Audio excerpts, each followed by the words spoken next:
Welcome to the Horror Hangout, a podcast where two bearded film fans watch the best and worst, the very worst of horror movies, and then we talk about them. My name is Luke Kondo with Kate, and I'm joined by the regular Mr. One and Only Mr. 10 Hats. How many hats have you got? I reckon 10, maybe more than 10. Exactly I've 10. gone Okay. exactly 10. I've gone on a bit of a hat flurry recently and bought a few more. So there we go. It's Mr. Ben Errington. That's who it is. Mr. Ben Errington. 10.5 hats, Errington. 10.5 hats. Yeah. How many hats do you own? I've never seen that hat that you've got on right now before. This is my dad's hat. That's a bit. Give it back to him. We've got the same shaped head, so it worked out quite well. And I went to visit him, and this hat decided to come and live with me. And the other hat I've got is a cap that was Cat's dad's hat that he borrowed to me. Yeah. Collecting dad's hats. Do they know? Do they know that you take these hats, or do you just take them and go? I think they see my head and think I need to put something on that, and then I just end up with a hat. I need to put something on that. It's like when you see a coaster on a table. It's like when you see like a pair of bollocks out, you think I better just cover yourself up. Lad. A pair of what? Bollocks. A pair of bollocks. It's when you see a pair of bollocks just milling about, you go, cover them up for the love of God. About. Pottering. Have you what you been watching recently? You've been watching a lot of stuff, right? Yeah, I've been watching a fair few things. Not really horror stuff. I've kind of just been collecting things that I've kind of missed. Well, I say missed, but like a few cinema releases that I've kind of checked out. There's still a few things I want to see before the year is through to really round off 2018 in a lovely way. So I've had a few cinema trips. I've seen Widows, the new Steve McQueen film, heist film, which was good. Nice. I'd give it a solid 8.4 out of 10. It's quite solid. That's quite solid. I saw Sorry to Bother You. I want to watch that. Yeah, I mean it's proper insane, like really, really mental. It kind of feels like Gondry, like Eternal Sunshine a little bit, but then it's kind of, it's incredibly quirky. So Boots Riley directed, nuts. So I give that a 7.9 out of 10. Bit squishier. What else? Creed 2. Saw Creed 2 last night, which was, I've only just seen the first one as well, so I kind of left that late. How did it compare to the first one? It's probably not quite as good as the first one, but I mean, it's got a lot going for it. It does feel like a real classic Rocky film in terms of the structure of the story. Were you inspired afterwards to go for? Oh, I always feel inspired. It's got an absolutely wonderful training montage that rivals Rocky 4. I think, is it Rocky 4, the one where he's doing all the stuff in the snow and the mountain? That's the Ivan Drago one. That makes sense. Yeah, Ivan Drago one. Yeah. So there are a lot of parallels to that film. Okay. But yeah, it's really good, and Michael B. Jordan is a great leading man. Got a lot of time for him. He's got a lot of pecs. Like he's got He's got an 8-pack. He's got an 8-pack, and he's got all the pecs going on, and then he's just got one of those faces where he's just like, wow, he's dark and brooding. Yeah, handsome guy. What else? I think that's all I've seen of note, I believe. Apart from that, I've been watching Maniac on Netflix, Jonah Hill, Emma Stone miniseries. Nearly finished with it now. Who made that? That's what's his name? Fukunaga. Oh God, I'm just Carrie absolutely. Yeah, that's what I mean. Carrie fucking out. Fucking hell, Carrie Fukunaga. Yeah, the dude who is going to be making a new Bond. Am I right? Interesting choice.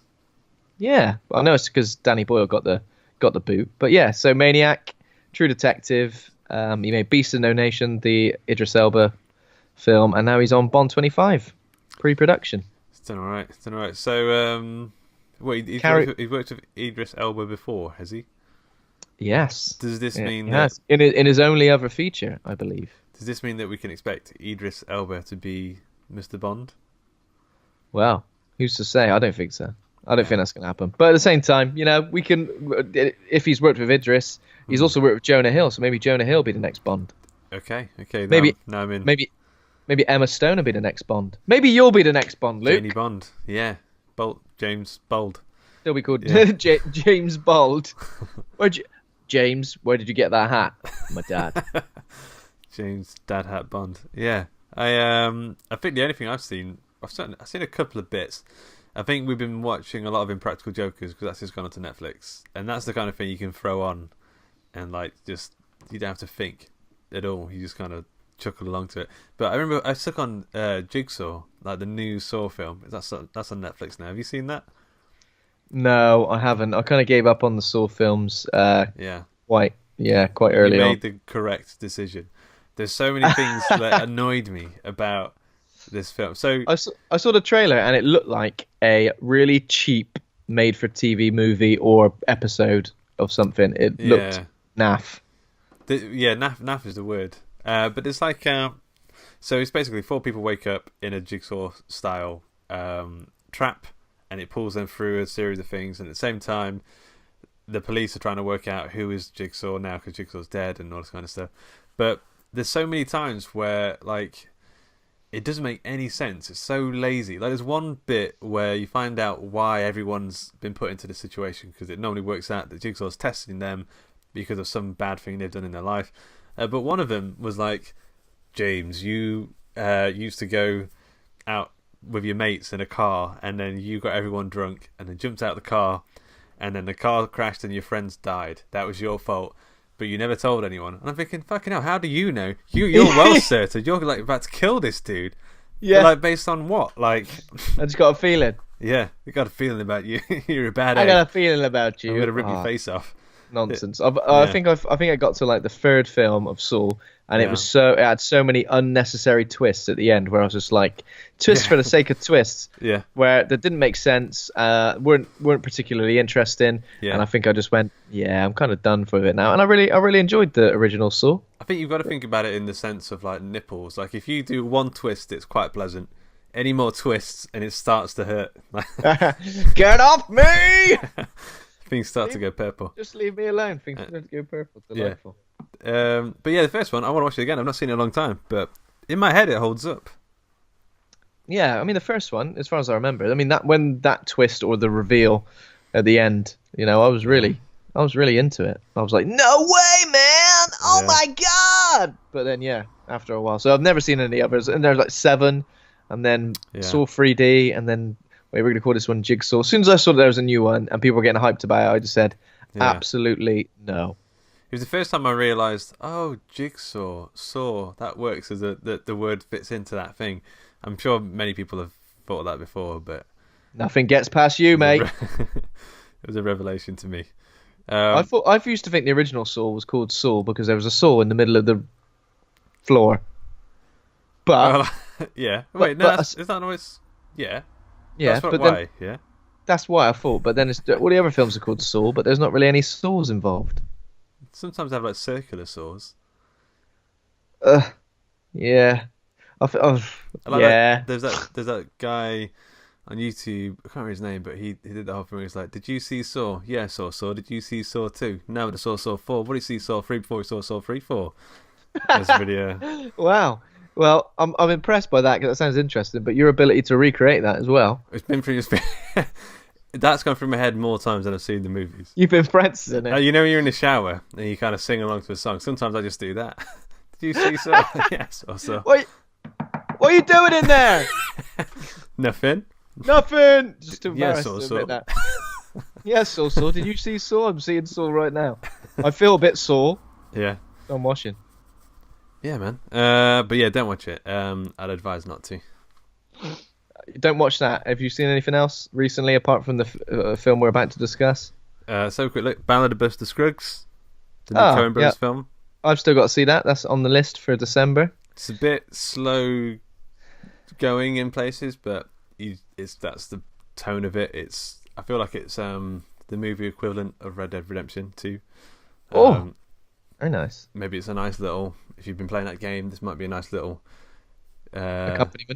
accompaniment. Side dish. Yeah.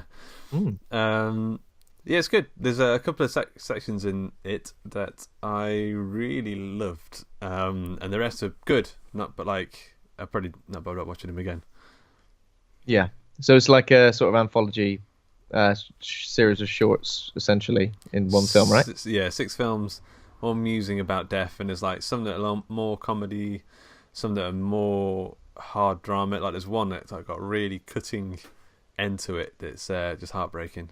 But they're all really good. They're like really well made. And Tom Waits is in it, and he plays like a gold digger guy. And he's great. It's fantastic. Take money when I'm in need. That one. He kind of wants to get married to a wealthy man and take all his money. Yeah. Who can blame him? Yeah, exactly. But no, other than that, not really. Other than the film that we're going to talk about tonight, which took me 3 goes to get through it. You watched it 3 times? Wow. I watched it from start to finish, front to back, cover to cover, 3 times. I know what you mean. I think it took me 3, maybe 4, and it's quite a short film. So that's for that to be said, recommended viewing times to get through it. Yeah, and I mean, like, this film has always been kind of, when it came out, I remember thinking, I'll give that a watch eventually, and it came out in 2005. Yeah. So in that time, it's always kind of been on the peripheral. Every time I hear about it, I go, I should really watch that just to see what it's all about. And then finally, so 13 years later, I finally got around to watching it, and yeah. Are you happy? I don't know if I'd say happy. Yeah. I guess we'll go into my reasons, but okay. It's just so bland. Well, it's like, yeah. Okay, so the name of the film, as you probably know because you clicked on the episode, is Alone in the Dark. It's from 2005. Have you got the blurb on it? There we go. Yeah. So Alone in the Dark is a 2005 Canadian, German, American action horror film, loosely based. I'm gonna really focus on that, loosely based on the 4th installment of the Infogrames video game series of the same name. It's directed by Uwe Boll. Is that how we're saying that? I've been pronouncing it "ew," like ew, Ball. Uwe Boll. This film stars Christian Slater, Tara Reid, Stephen Dorff, loads of other people, and there even was a sequel released in 2008. Can you believe that? I can't. I didn't even know that. Nor did I. But here we go. Well, what's the bloody thing about? A detective of the paranormal slowly unravels mysterious events with deadly results. I mean, everything that's gone into that blurb is kind of that kind of sums you up. So this is the 3rd in our video game adaptation chatter. And so we got 1% on Rotten Tomatoes. That was my initial warning flag when I was like, okay, this might not be a... Whoa! But then you think, okay, but like, no, because I mean, the Room, there's Troll 2, there's these terrible films that are still kind of fun to watch because of how like bad they are. And then it's got 2.3 out of 10 on IMDb, and I was like, I would have expected more if that was the case on IMDb. If anything less than 7 out of 5, 7.5 out of 10, then something's gone wrong. The critics' consensus on Rotten Tomatoes says inept on almost every level. Alone in the Dark may not work as a thriller, but it's good for some head-slapping, incredulous laughter. See, I don't think that's even true. I found this film the most boring watch I think ever. Like everything's bearable. Like the special effects aren't fantastic; they're not terrible, but they're bearable. The dialogue's bearable. Everything's just like kind of. I don't know if I agree with that. I don't know if I can bearable. Some of this dialogue. Yeah. Well, okay. Literally felt like a swift karate chop in the neck. It was just like, I guess it's not out and out ridiculous cheese. It's not terrible enough to be funny. Yeah, no, I think that's the point. Obviously, with bad films, sometimes there's a line of bad, so bad it's good, and so bad it's just boring. Which I guess this film just does. It just completely wanders around aimlessly in the dark. I mean, like. There's literally nothing. I mean, I've played some of the games, not the really old ones, but I played like one which was on like Xbox, probably around about the same time, maybe a little bit earlier. And as far as I can tell, there is pretty much nothing that links it to those games. It's got Christian Slater, who's almost comatose throughout in a leading role. Yeah. And sort of like just the most hammy dialogue from the supporting cast. The exposition in the dialogue is insane. The exposition, I mean, the beginning of this film. The random voiceovers that start about halfway through. Yeah. And the action, the CGI, the gore, if you can call it that, it just felt like a hodgepodge of just nonsense. Where I was just literally new just metal like, section. there was so much new metal. I mean, I don't know if you've seen the soundtrack for this film. Do you know about the soundtrack? No. Let's talk about this. Let's talk about the soundtrack for a second. Maybe it's not the right time to talk about the soundtrack, but the soundtrack is a 2-disc extravaganza. On disc 1, 19 songs. On disc 2, 20 songs. So that's 39 songs, and most of it is new metal or like industrial metal or like or thrash. Basically, is a who's. I don't know how this has happened, because how many of these songs do you even hear in the soundtrack? So we've got Fear Factory, In Flames, Machine Head, Soilwork, Dillinger Escape Plan, Meshuggah, Nightwish, Cradle of Filth, and then All Shall Perish, Dying Fetus. Some band. You know, a few years ago, I'd listen to the hell out of that. Oh my god, hell yes! I mean, I would definitely listen to it, but it's just so bizarre that this soundtrack is. It's just a really weird. And also, not all of those songs appear in the film, do they? Of course not. No, of course not. I think you probably count like 2 or 3 new metal sections. I remember 2. I remember the outro credits. But also, 2005. Is this even the right sort of era for when new metal was really big in films? It was sort of like, I thought it was like 2002 to 2004, maybe if you're lucky. But this was like, when I looked at that soundtrack, I just thought, I wonder if anybody owns that. Yeah. It would be fantastic if they did. Yeah, I want to own it. I might get it on Spotify and give it a go. But this, so I was doing a bit of research into Uwe Boll, and then I saw someone make some comments and say he's doing a producer's thing, where the film the producers, where the idea is they make a bad film, and then they make money off the bad film. But I don't think that's true. Because why would you use IP in that case? Like, if you're just trying to make a bad film that you didn't want to make money on, you wouldn't use a named IP. No, you wouldn't. And also, I guess you wouldn't. It's a weird one, because I guess Alone in the Dark has never been massively popular, especially in the survival horror genre. I mean, I know it's one of the games that initiated that survival horror genre, but it's never been like a huge sort of franchise. Yeah. No. I mean, there was a potential like a reboot, but it's just a weird one. And obviously, he's done House of the Dead as well. He's done Far Cry. So clearly, like, getting hold of these video game IPs like can't be that difficult, I guess. I don't know. Yeah. What's he playing at?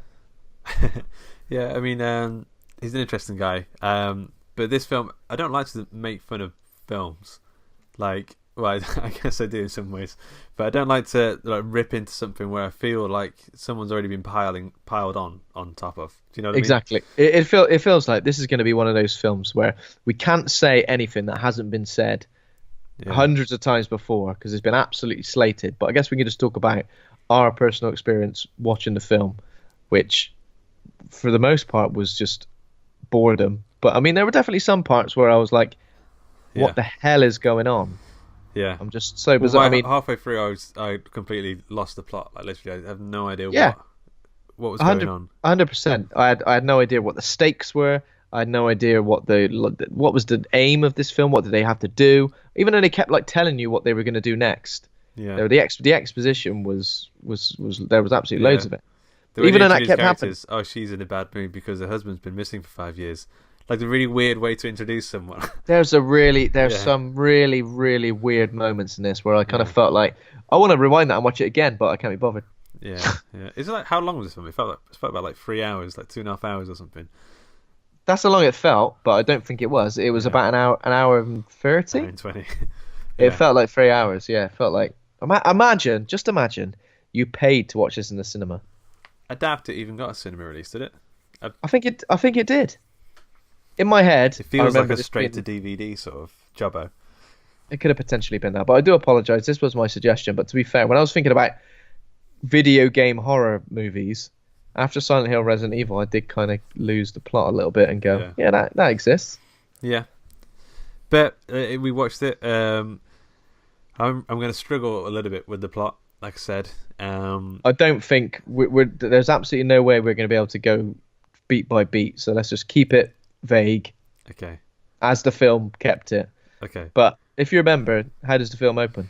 opens with a really long text scroll and a guy talking. In fact, so I couldn't find the plot summary to remind myself what happened. So I went onto a user on IMDb, so like a user put their own plot summary. And the way they talked about the opening was the narrator reads a long, boring story about the existence of an ancient Native American civilization which disappeared for unknown reasons. Like it just seems to go on and on. It's so long. It's probably a couple of minutes long, which is a long time to, introduce a movie. I mean, even when a film opens with like one or two lines, even now I find it a bit. I go, I'd rather just show me. Show me what's going on. Yeah, and then we're introduced to. Oh, there's a kid. Yeah, so Christian Slater as the kid is. So he's dreaming or something. He's like in a powered cupboard. He's in a high.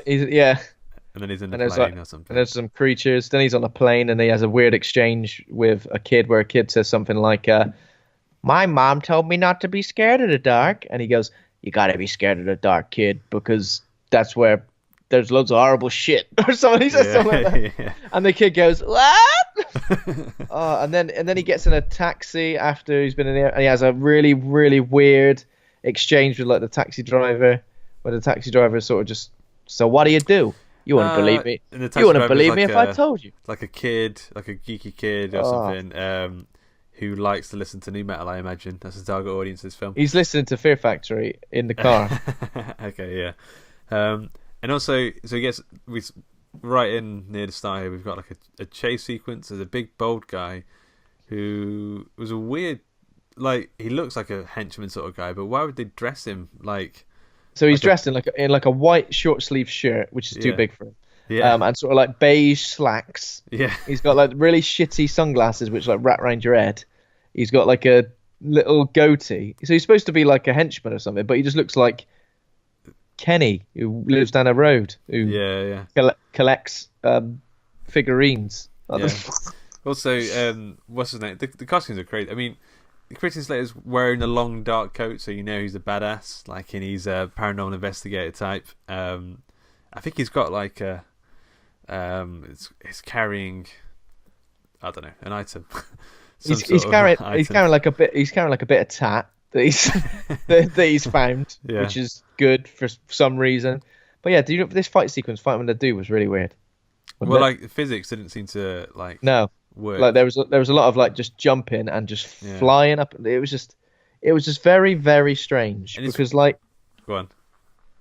I don't know. It was just odd, and then I just found it like the most cringe-worthy fight sequence I think I've ever seen in a film. Well, it was bizarre because it was kind of second-rate Matrix-y kind of fighting. Like there's one bit where he's on the floor, and he hovers up and like horizontally, and kick without like doing anything with his arms, not like swinging back and like leaping up out Bruce Lee or anyone does it. Like he kind of hovers up foot first, and kicks the item out of the guy's hands. And like he's doing this kind of Matrix like wire stunt stuff that they never do again. So it's almost like he used all of his like special move powers in the start of the film, and then they ran out of budget for that stuff. And then he just started going, "Oh, get off!" From then on, it's like all guns and like there's no more Matrix fighting moves. There's a bit of bullet time, I think, in this. Like since there's so much effects, bullet time, man. Obviously, some money like has gone into this. Like it's not like low budget enough for me to go, cut it a bit of slack. It's not like it's got enough budget to be a decent film. Yeah. Yeah. So then what happens after that? He goes to the museum and hooks up with Tara Reid. And it's really weird. How she is introduced is weird because she punches him in the face. She goes to him, "Oh my God, it's you!" And she like holds him and she goes, and she punched him square in the face and said, "I thought you were dead." Tara Reid in this is misty-eyed, open-mouthed, useless. Yeah. She is just like, she's not believable as a curator of any archaeologist assistant. Some sort of archaeologist assistant curator. It looks like she's in no disrespect to, actually, plenty of disrespect to Tara Reid. She looks like she's in like some low-budget porno parody where she got like a pen behind her ear and like her hair bunched up. And she's all like, "Oh my God." It's just, I mean, she's never been good, has she? But still, my God. Yeah, I mean, I think she was in American Pie and then I think she was all right in American Pie. That was like her magnus opus. But that was her playing the same person. Like, she's been that same person ever since. Yeah.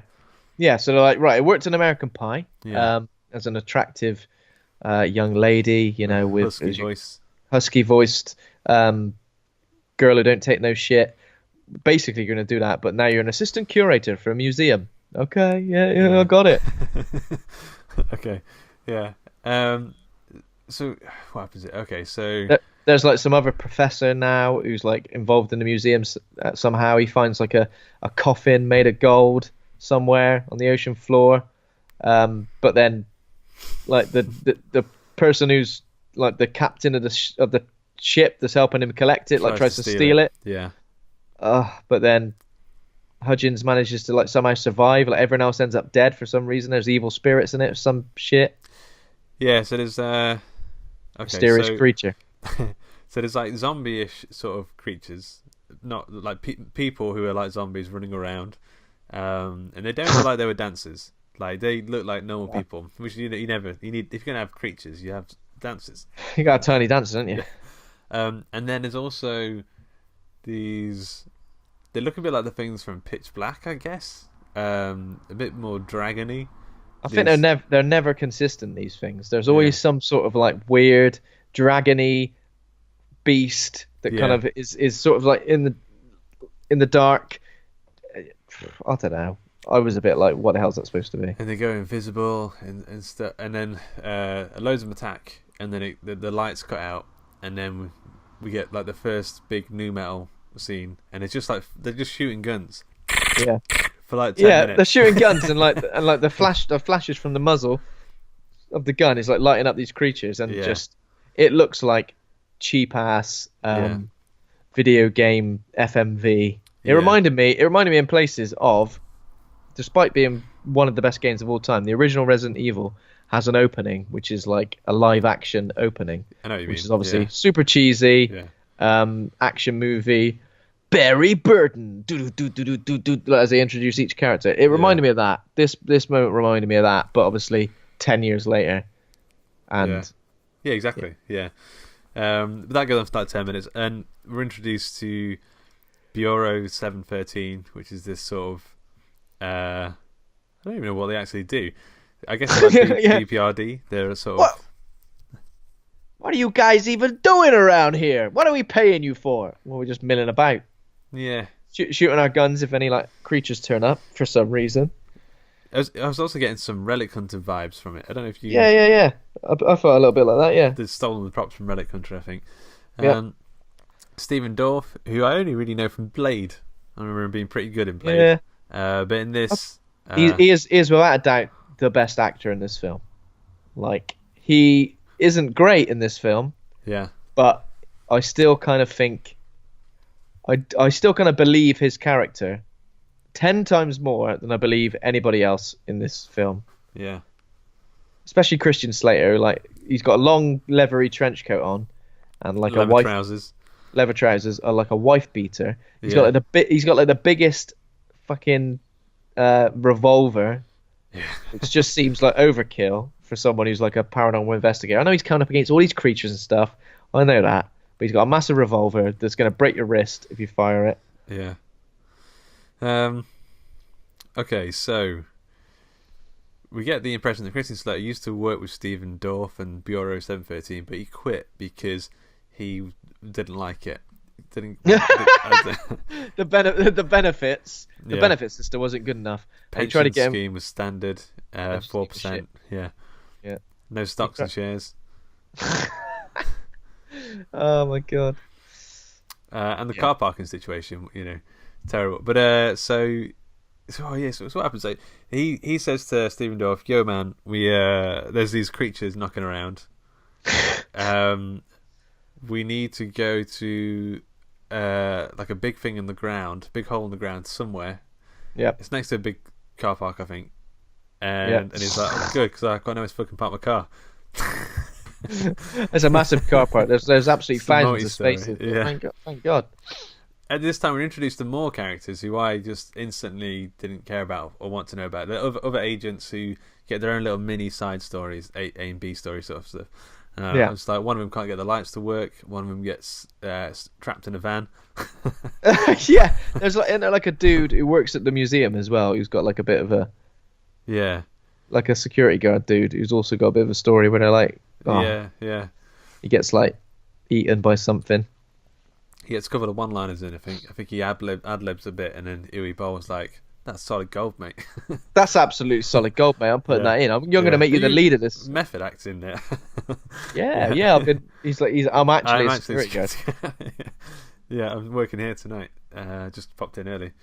And then, so they go to the big hole in the ground. They set up loads of lights, but the lights don't come on. And there's a big wave of the monsters. And they like live in the dark and they hate the light. I don't know where they've come from, really. I don't know where the coffin thing, what happened with that. I don't know what they want, what their end goal is, to take over the world. I don't know how this is related to the Abkhani, who are like this old tribe. Earlier in the original, the dialogue, the voiceover at the start, it said there was an open bit between the world of light and dark, and some of the evil seeped through. So I guess these beasts are the seepage of evil, and they're sort of, I don't know why they're running around. They're the last line of defense. Christian Slater and then the Bureau of the Bureau 713. They're like, we've been sorting all this shit out for years, and let's sort it out again. Yeah, but then they go into the hole. So Christian Slater, Stephen Dorff, and Tara Reid, they go into the hole and they're going to close the gate or whatever with a bomb. Standard practice.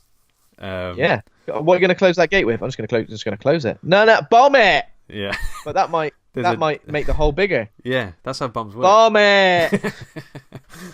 Just close the door. Let us on a hinge. Close the door here. It's got a lock on it. Bomb it. That's pretty much it. They get into some scraps. There's a guard that goes with them who gets eaten by a worm, like a sandworm thing. Yep, there's a sandworm that goes in his. No, it goes up his what's it? Up his doo-wop. Yeah, he gets killed. So there's like the archaeologist guy who's got a worm in his gut as well. I don't know what happened to him. That's unrelated to all the monsters. He's just got tapeworm. That is. Okay. Yeah. So he's probably like eating, thousands of calories and not putting a single pound on. The lucky devil. And so he goes off to live his life as America's Next Top Model. And yep. So Christian Slater, Stephen Dorff, they have a bit of a I don't like you, but I respect you sort of relationship. Look, I don't like you, man, but I respect you. I respect your long leather coat, your leather trousers. What shoes you got on? Reebok Classics. I respect that. I respect that. I don't agree with it, but I respect it. I'm an Adidas man myself. Exactly. Puma, get out of here. He doesn't speak like that at all. Puma. He doesn't speak like that. Yeah. Puma. Yeah. So at this point, now we're discussing it, and my mind is wandering. My mind was doing so much of that while watching this film. I couldn't concentrate for more than like a minute without going, "Oh, who's uploaded something on Instagram then?" Well, there we go. And literally, you don't pay attention to this film for like 10 seconds. You look back and you're screwed. It's true. Absolutely screwed. Yeah. No, it happened to me. I was doing the same thing. One time, I think I fell asleep, but I'm not sure. I'm not too sure if it was just the film. I think I was struggling. I think when I watched this film, it was a week when I was feeling particularly tired. You know, where you're like, God, I'm tired by like a ridiculous time. So I think every time I put it on, immediately made my eyes so heavy. I think I even dreamed about Christian Slater at one point. I think he was in my dream, like talking to me. Weird. That's true. I did actually think that. I had a dream and Christian Slater was in there going, "Look, this film sucks. You need to turn it off." Yeah, they use this film as a sort of medicine for insomniacs. Just pop that on. God, yeah. Straight to sleep. It's like counter sheet. Try to follow the logic of this film, and then sort of going through it in the head, and then they just start to wear out. Then you go, right, tell me, what's the end goal? What do these characters want to do? What do these guys want to achieve? What's the bad thing that could happen? What are they trying to avoid? I got fucking literally have no clue. Things are happening all over the place, but what they mean, no clue. Yeah. So they go into Stephen Dorff and Christian Slater and Tara Reid. They go into this room, and it's meant to be the other dimension, the dark side. It's a big open chasm, and you see thousands of these things in the distance, moving across. They wave at them. They go, and then they wave back. It's weird that none of them come to attack them, or none of them do anything. They just sort of stand there. And then they set the bomb. But oh dear, the what's it called, the timer's not. They forgot to set the timer or something. So I think they can't detonate it. They run away. They can't detonate it because they're too far away for some reason. The signal's jamming. So okay. Stephen Dorff, for seemingly for no reason, is suddenly willing to give up his life to make sure this thing closes. Like I'd be like, nah. Let's just see if we can't close it. Let's just see what happens. The world's taken over by monsters. The monsters aren't trying to get out anyway. They're chilling. The only monsters have any problem. These monsters up here trying to get in. Like, that's fine. Let them in, and we'll close the door. Yeah. So he runs all the way back, doesn't he? Well, he sets off the thing, and then they all run away. But he looks like he's not going to make it. But then he does make it, I think. Like we see him sort of escape it. But then this is the weird bit. So Christian Slater and Tara Reid go out a different exit, and then it's suddenly day. And then we suddenly realise that like the orphanage where he grew up was one of the next to one of the entrances to this hell hole thing. Yeah. And there's like a dead nurse in the cupboard or something. Yeah. It doesn't. I think they were trying to go for some sort of big reveal about like his past. Yeah. But shit. I don't know. I don't even know what it meant. Oh, and then right at the end, they have the walking through a desolate city. Yeah, but what did that mean? So like they blew up the thing, avoided all the creatures coming out. Yeah. But then when they come out, everybody's gone. Like everybody's dead. The city's abandoned. They're walking around the streets, and then there's just like an absolutely awful bit where it's the final shot is a bit like. And it's a bit Evil Dead-esque, where like something comes towards them, and then suddenly they turn around to it. Yeah.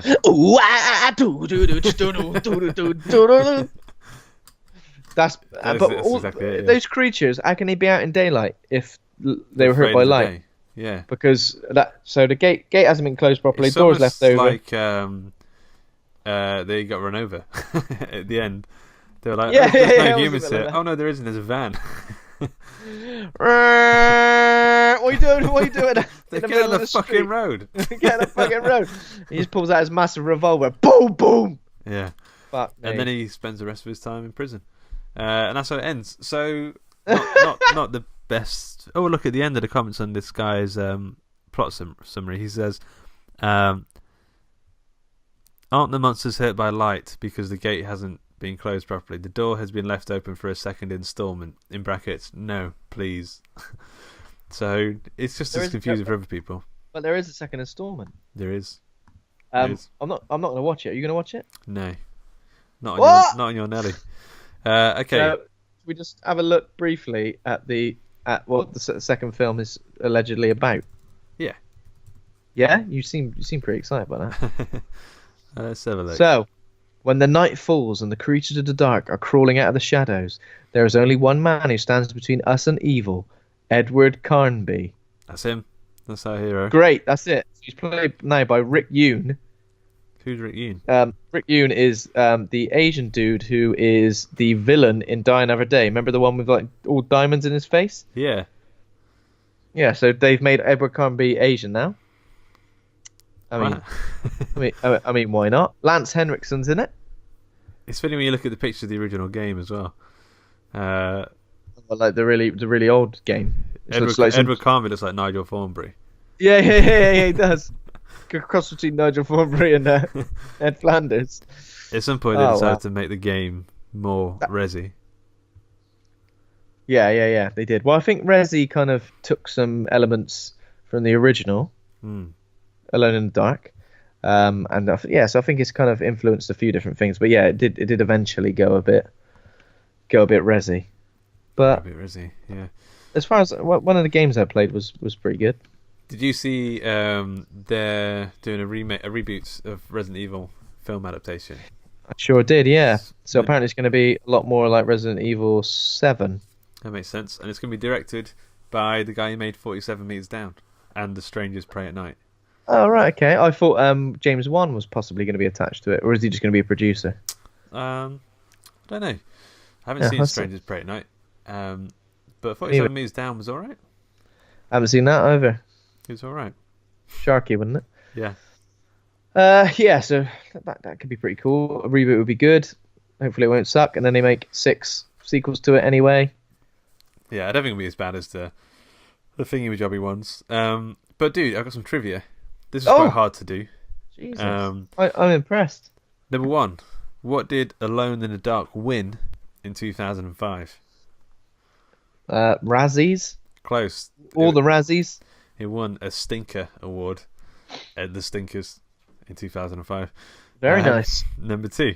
Uwe Boll claims to have visited how many Michelin-star restaurants within a span of 10 years? 500. 120. Apparently he's well into his food, and since he's retired from filmmaking now, has opened a restaurant and has been getting favourable reviews. Apparently he's doing quite well. Favourable? Yeah, he's even said that it turns out he had to open a restaurant to get some good reviews. So well, yeah. Who could have thought it? Yeah. Who could have thought it that filmmaking wasn't your forte, Uwe Boll? Yeah. Uwe Boll. What number 3? What is the biggest amount Uwe lost on a film, as in the gross profit to compared to the budget? 10 million. No, it's more than that, and it's more than that. Just from looking at your face. 50 million. $50 million lost on something called In the Name of a King, a dungeon siege tale. Jason Statham. Well, Is I think really? Jason Statham's in the original. I haven't seen it. I've just seen 50 million. How miffed do you feel when you lose a tenner? I feel pretty miffed when I lose a pound coin. Yeah. Yeah. But so I was reading about it. So he doesn't, the reason he makes films is because Germany has a tax credit which is similar to England. That might change soon.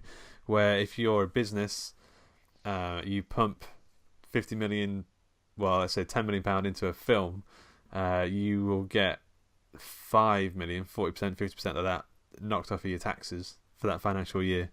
So if you're kind of making your money back in a way, I think.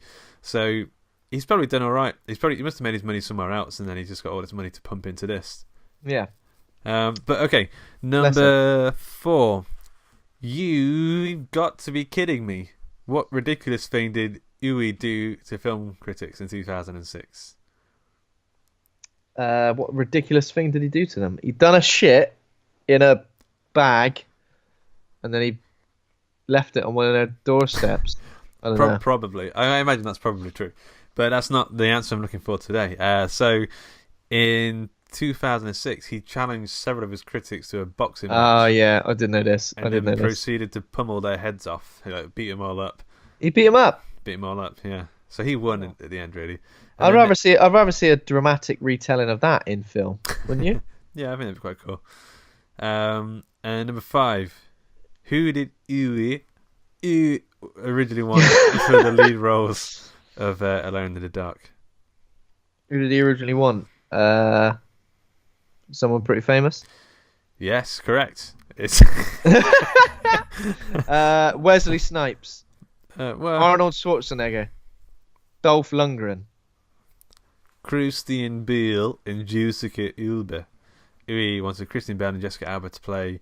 Oh my god! Can you imagine? And then wait a minute, 2005. What year did Batman Begins come out? 2005, I think. Yeah, that's why you can do it. So he wants Christian Bale and Jessica Alba to play the lead roles, but he ended up with Christian Slater and Stephen Dorff.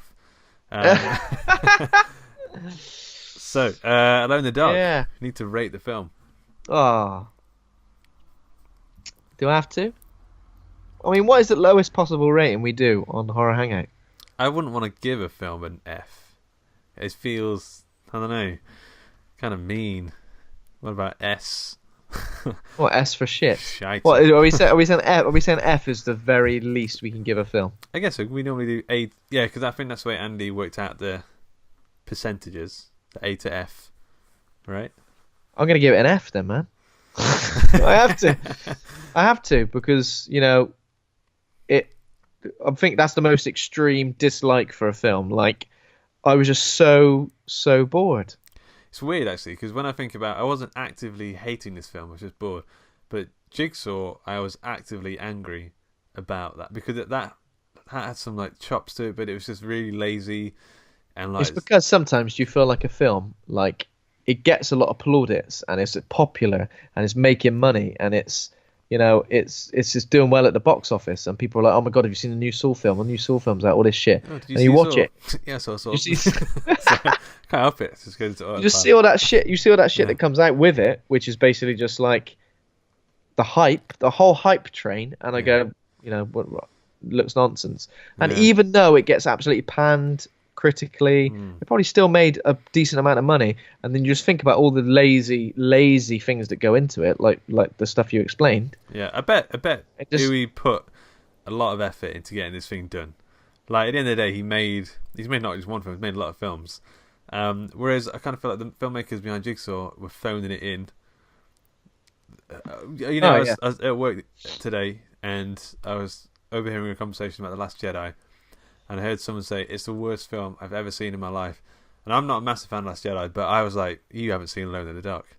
Yeah, you haven't seen enough films to think that.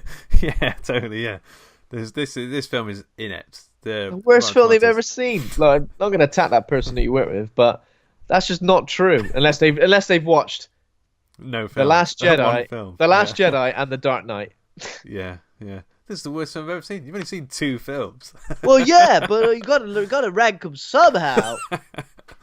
Yeah, I'm gonna give it an F as well. Yeah. Oh. But I feel bad about it. I hope. Let's have a look. Actually, Uwe Boll, he's got to have a semi-decent film. I hope he learned his lesson. Well, Uwe Boll. I suppose, you know what? I suppose he's sorted it out now. He's in the restaurant business. House of the Dead got absolutely critically panned. He made that something about the king, whatever you said. He's directed a lot of stuff. So he directed Blood Rain. So another. Hang on a sec. What's this? Fuck You All, the Uwe Boll story, 2018, 9.4 out of 10 on IMDb. It's got one review and it's his, wasn't it? He couldn't even give his own film 10. He gave his own film 9.4. I don't understand what that is. Fuck you, Uwe Boll. Maybe it wasn't made by him. So he directed all 3 Blood Rain films. I've never seen any of those. Blood Rain 2 Deliverance, Blood Rain the Third Reich, Assault on Wall Street. Oh, fucking hell. His highest rated film on Rotten Tomatoes is 44% of King Cobra in 2016. King Cobra? Yeah.